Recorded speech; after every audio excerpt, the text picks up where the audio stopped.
We've come to the East Coast, Felixstowe here on the Orwell, for Yachting Monthly's test of the Gunfleet 43.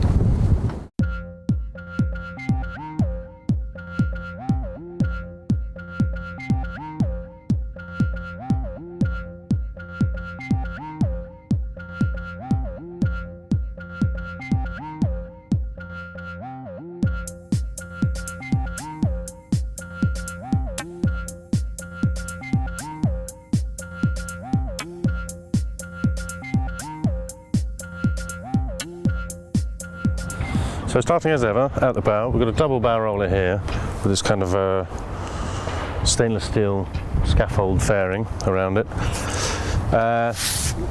Forestay there, which is tanged onto essentially the stem of the boat.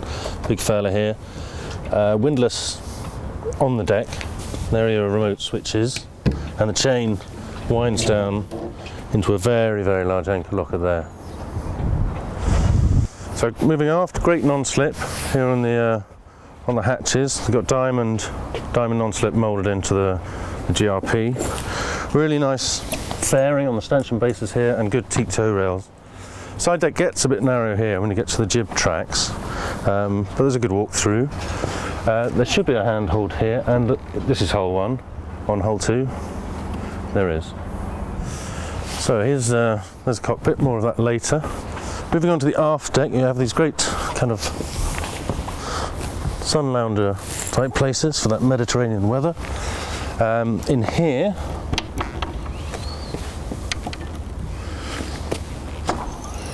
there's a big lazarette, rubber seals and gas struts. And over here is your gas locker with drain. So in the cockpit, let's look at sail controls. You've got main traveller here. It's 4-to-1 control on the traveller, and the main sheet itself is done on these two Lumar 45s. This one is electric. There are control buttons either side, but whichever one you press, this is the one that will wind in. That one's manual. Then you've got your primaries, these Lumar 50s for the jib sheets, both electric. And up here, so we have the first 2 reefs. The third is up at the mast because there's less friction involved in doing it from up there. Also got the pole control. This has a spinnaker package on it. And over here we've got the main halyard, the out haul, and the vang. Because it's the main halyard, this one too is electric. So this is the flight deck system. Does feel kind of important, but the thing with it is, you know, on most boats where the throttle control's here and you have to lean through the wheel to control the throttle, here you don't, because it's wrapped around. First appeared in Dailers in the early 90s, I think. Anyway, that's the flight deck system. So you've got your plotter there, compass, bow thruster there, engine controls, and throttle. So let's have a look below. Ooh, very nice drop down washboard there. Let's have a look. So here we are in the saloon. Got good grab rails down here. There will be one, rather, on the other model there. There is one down the middle here. They thought they wouldn't need it, but it is kind of handy. Got this big twin leaf table here, which features these ledges, which work with the GN Espace cooking system. So those trays fit in the oven. They also fit in the sink, and they fit there too, so you can serve from them. All very clever. Old ports here. These two open. Got the TV here. There's nothing on. The stowage under here and behind here. There's a little bit here. It's not big on stowage, this boat. Tankage all below the sole. We've got chart table here, which has plenty of stowage, a kind of trotter box for the feet. Got drawers down here, and chart table there, cubby here, and your AC switches there.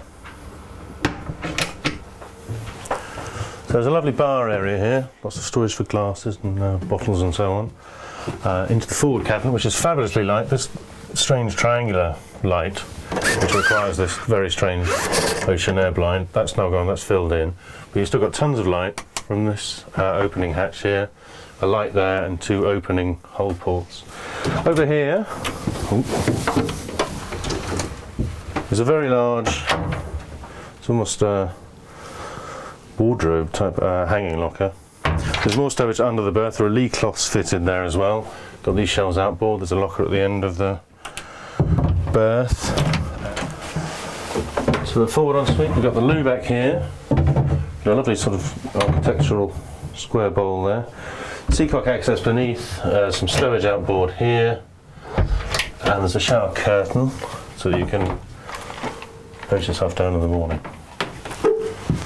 So back in the saloon, great grab rails here, and fabulous lights. It's really, really bright in here. Also, you'll notice that there are like twice as many cabin lights as there should be on any other boat.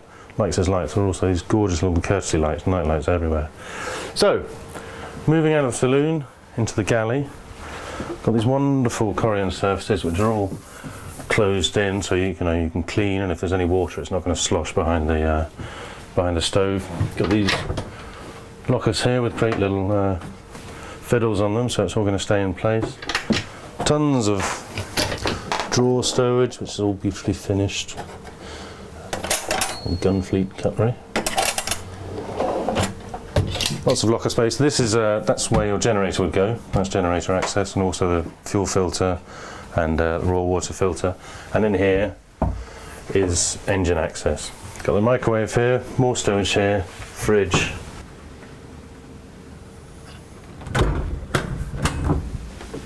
Freezer, and 2 opening hatches of ventilation. Here's the GNS Pass Levante 3. We spoke about the apertures in the saloon table that take the dishes for your oven. Here we see the system in action. So as well as this interesting gimbal, 3-way gimbal, you get trays in here. So you do your cooking, transfer it into the sink. And here it is, the owner's suite. Very, very bright. Got an opening hatch there, you've got 2 skylights there, and you've also got these twin hull ports, both of which open. There's what I guess is a hanging locker, but it's more of a wardrobe, really. Absolutely huge. But that is the only hanging locker in here. Other stowage, you've got a stowage under here, there's a large locker there, got these drawers here, and a huge, currently being used for linen, drawer under the berth. This is very nice, kind of vanity stroke office table.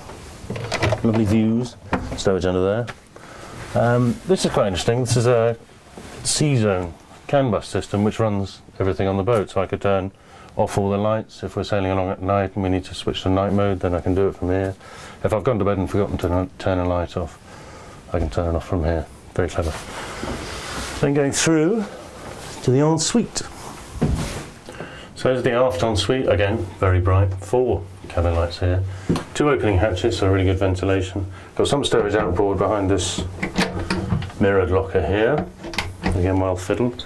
Good seacock access under there. Square sink again, quite the thing. And there's showering, there's fabulous showering, which I think borrows from powerboat technology a bit. Got this kind of Star Trek transporter-like shower door. What I do like is that it locks into place. You can just flip that so it doesn't roll all over the place at sea.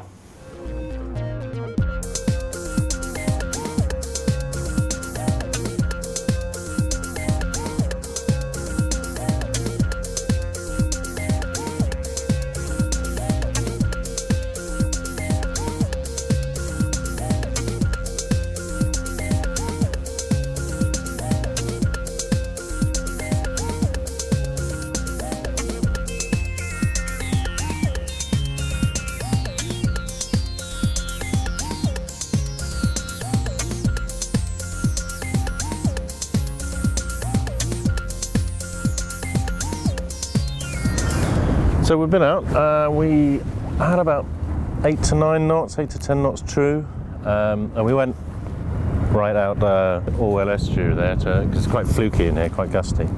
So we went out there and fiddled around, and upwind at about sort of 35 to 40 was where she was most comfortable. As I say, it's quite light winds. We got about 12 to 15 knots of apparent wind speed, and we got about 5.9 to 6.7 knot, which is pretty good in such light winds.